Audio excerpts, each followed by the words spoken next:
Hi everyone. Okay, it is an honor for us today to stand in front of our Philippine Professor Dr. Yusriza to deliver a presentation. Okay, the topic of our presentation is about industrial relations. Okay, as we know that everyone who drives an income through work or who becomes involved in the organization and management of employees at work is immersed in the practice of industrial relations. Okay, the overall quality change in industrial relations can have important effect on the overall performance of an organization. Okay, in this presentation, I will cover 5 main points for introduction of industrial relations. First, definition of industrial relations. Second, characteristic of industrial relations. Third, participant in industrial relations. Fourth, objective of industrial relations. And lastly, importance of industrial relations. So that would be the overall structure of my part in this presentation. And now let's move on to the first point. First, I would like to talk about what is industrial relations. Okay, according to International Labour Organization, industrial relation is defined as the interaction between the staff and employers and workers group. Okay, after that, according to daily order, industrial relations is a relationship that characteristic and arises out of employment between management and employments or between employees and their company. Next, characteristic of industrial relations. Firstly, dynamic and developing concept. It is defined as a relationship between employees and enterprise management and employees or between employees and organization. Second, it is a set of functional. IR are not a simple relationship, rather they are a set of functional, interdependent complexities involving various factors. Okay, lastly, it is a product. IR are the result of the economic, social, and political system that emerge from working in the industrial sector. Okay, the next thing I will share with you is a participant in IR. There are 3 participants in IR. They are employee and their associations. In terms of labor relations, the employer is essential. As a result, they form association in order to maintain a steady bargaining strength with that of a trade union. Then workers and their association. Workers play a key role. Workers establish themselves in trade union in order to solve their difficulties. At last, government. The government acts as a counterbalance. IR are influenced by the government through IR policy, labor law, implementation, and acting as a mediator in the conciliation process. After that, I move right into the objective of IR. To minimize labor turnover and absenteeism by providing job satisfaction to the workers and increasing their morale. Meanwhile, to establish a developed industrial democracy based on workers' partnership in management of industry. Okay, at last, to facilitate government control over industry in regulating production and industrial relations. Okay, last but not least, the importance of IR. Okay, first, reduction in industrial dispute. Industrial disputes are reduced when there are good working ties. Strikes, lockouts, go-slow tactics, and grievances are only a few examples of industrial discontent that don't appear in an environment of industrial peace. Okay, next, uninterrupted productions. Okay, the most important advantage of IR is that it ensures production continuity. Okay, this means that everyone from manager to staff will be employed constantly. Okay, the available resources are fully maximized, resulting in the highest potential output. Can lastly promote industrial democracy. When it comes to decisions that affect workers, industry democracy means that the government has mandated worker participation at different levels in the organization. First of all, I would like to explain what is a picket. Picket is an action by workers in trade dispute at or near the workplace. In other words, this picket can allow two or more employees to present that what's illegal. Legal is a system of rules created and enforced through social or government decision to regulate behavior. Legal systems vary between countries with their different analysis in cooperative law. When industrial relation, in such an industrial setting, it encompasses for workers who join the picket, it must be done visibly. Besides that, while conducting picket, they are allowed to threaten anyone and to not block it an entry of their premise. Workers are only allowed to do picket when not working hours, for example like our lunch, before or after working hours. Otherwise, if the employee defaults, we'll be able to legal actions like summons, imprisonment, or both. Finally, in conclusion, there are more picketing is allowed and provided, not carried outside the law. This picketing provides opportunity for the workers to voice their dissatisfaction, but preferable it should not be done to do picket, and workers must discuss with employer. I go through the question 2, which is, why would Ahmad advise the workers that they cannot strike? For your information, before strike, there are a lot of rules and types of strike in Malaysia. So, maybe that's why Ahmad advised the workers that they cannot strike because of the rules. As everybody knows, strikes can be defined as a cessation of work by a body or person employed in any industry active in combination or a concerted refusal under a common understanding of any number of persons who are or have been so employed to continue to work or to accept employment. Now, we go through the 4 types of strike in Malaysia. First, general strike defined as significant action in which a large number of the workers from different industries cover the labor force within a city, region, or country to take an action of the strike. Next is wildcat strike. It is a work stoppage by employees without early notice from the company. Next is sympathy strike.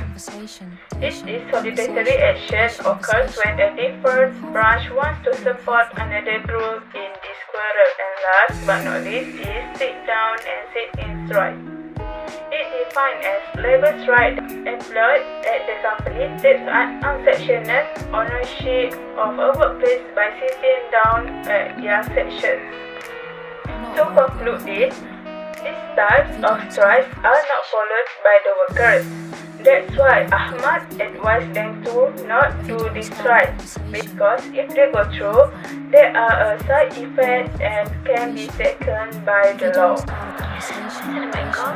Next question is, what will be the role of the Department of Labour and the Department of Industrial Relations in resolve the issue facing the workers, such as the probability issue that arose between workers and employers at Syarikat Zumaju Barat that caused them to go on strike at the factory. Normally, the increase in the number of forage workers hired by the company, some of whom were illegal workers party, and their delay in paying salary paid by the employer. Thereafter, management agreed to unite with the unions for the purpose of negotiation a new collective agreement while the previous agreement had expired 6 months ago. If employers press and demand their right too often, there will most likely be laid off by the employer. Therefore, when employers of Zumaju's company become union members, they can add the produce available by the union to approve the terms and conditions of employment of their members. The function, the Department of Manpower of Financial Malaysia, namely JTKSM, is to implement the enforcement of labour laws and international agreements carried out by the Department's enforcement officer.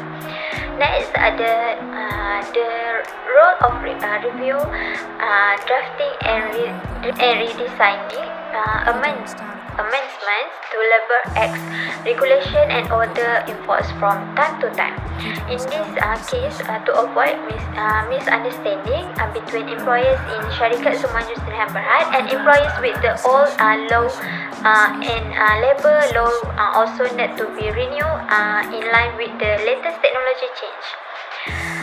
Manage, handle and solve labour complaints such as employer complaints related to increased number of forage workers, late payment of wages frequently paid by employers, and negotiation new collective agreements where previous agreements have expired for 6 months. Next, there need to plan and implement a labour education program and promotion activity to the industry community through meetings, forums, dialogues with the bipartite, tripartite, multi-title organisation and relevant government agency. JTKSM can also eradicate and address sexual harassment in the workplace to preserve the dignity of an individual.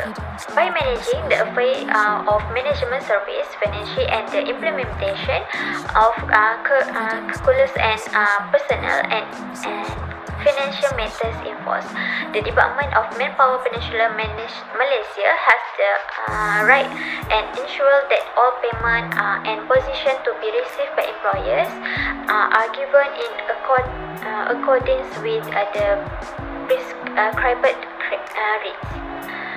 Manage reimbursement activities it is necessary to follow the prescribed producer and the employer has the right to dismiss an employer without any notice and reason.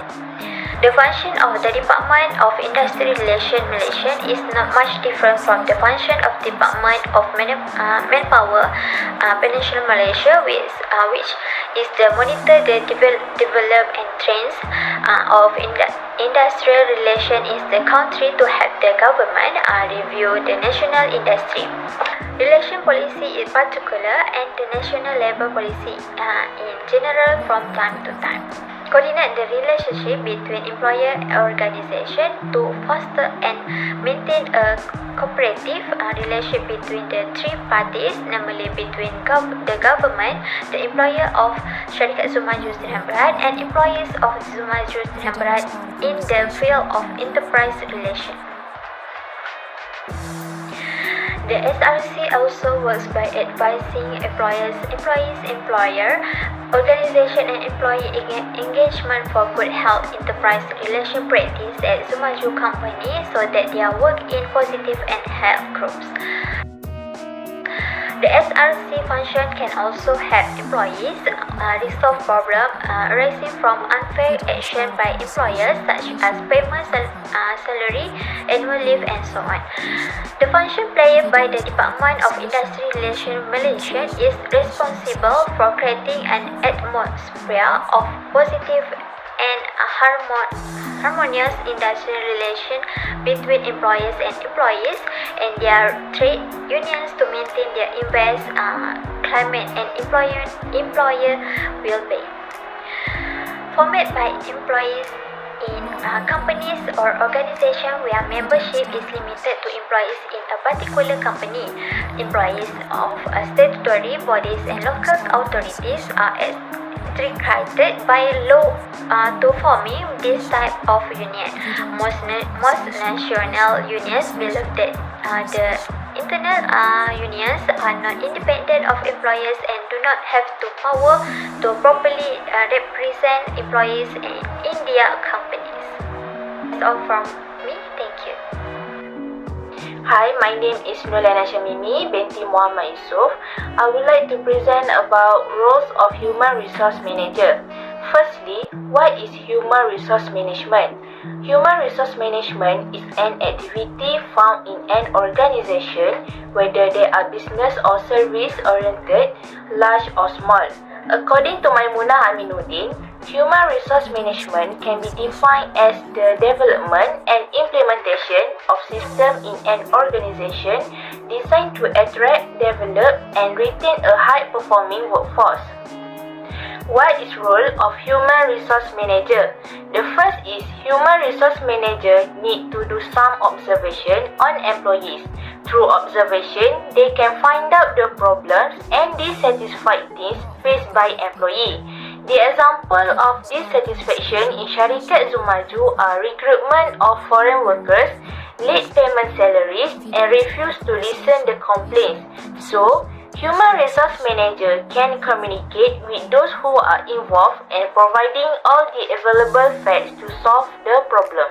Second is human resource manager should confront the problem, which is they need to deal with various situations in the company so that the employees' welfare and opinions are not neglected. According to guest, he states that employee well-being and commitment used as a measure of effectiveness of HRM or to improve business performance. In Syarikat Zumaju, the issue of management reluctant to meet with union and refuse to listen employees' complaints should be avoided. The other role of human resource manager is plan development. In this role, they need to identify the problems faced and take action according to the current situation. They can take employees' voice to develop any plan in the company. Sometimes, employee voice is needed because it has logical reason, which is Fiona Edgar 2013 states that if it accepted that employees are important stakeholders, then exploring their views on HRM makes empirical testing of some of the assumptions and relationship in HRM more accurate. So, this role actually can fix the weaknesses of the management. Human resource manager also can identify the root causes of employee behavior that cause them to be dissatisfied. The managers need to listen to them properly as he speaks, staying composed and open-minded. This in the case of Syarikat Zumaju, they need to identify and listen to the grievances of dissatisfied workers over the increased recruitment of foreign workers. So, managers can ask them open-ended questions to understand their behavior and what they actually want. Conclusion. The term industrial relation refers to the entire field of relations that exists as a result of men and women working in industry. Industrial relation is sometimes known as an labor management relation or labor relation. Picketing, as long as it does not cause obstruction to a highway or intimidation, is legal in many countries and in line with freedom of assembly laws. But many countries have restrictions on the use of picketing. Under the Anti-Labor Stop Hartley Act, a general strike in support of other workers is illegal, making general strike effectively barred. Organizing a general strike would require cooperative action that is problematic under current organizing rules. Based on case experience by Syarikat Zumaju, employers are dissatisfied with some issues such as increased requirement of foreign workers and some of them believed to be illegal workers, late payment of salaries, reluctance of management to agree to meet with the union. Not very good with people. If you don't start a conversation